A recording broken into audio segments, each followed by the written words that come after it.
যিনি শ্রীকৃষ্ণের চরণে নিজের হৃদয় সমর্পণ করেছেন, এ জগতে তিনিই সত্যিকারের সুখী।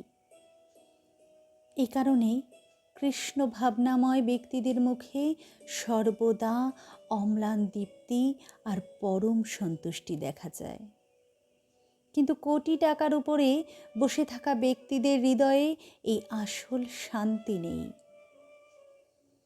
জাগতিক সুখ জীবকে প্রকৃত সুখী করতে পারে না, কারণ এই জগৎটাই অনিত্য, অসুখময়, দুঃখময়।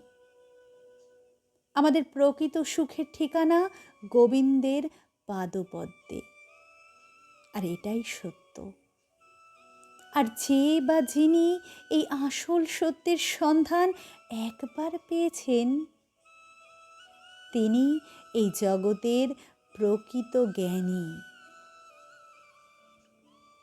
এই কারণেই মীরাবাই, তুলসীদাস, রহিদাস এই সমস্ত অসংখ্য দিব্য ব্যক্তিগণের জীবনচরিত থেকে আমাদের সত্যিকারের সুখী হবার প্রকৃত শিক্ষা তথা জ্ঞান নিয়ে আমাদের দুর্লভ মানব জনম সার্থক করা উচিত।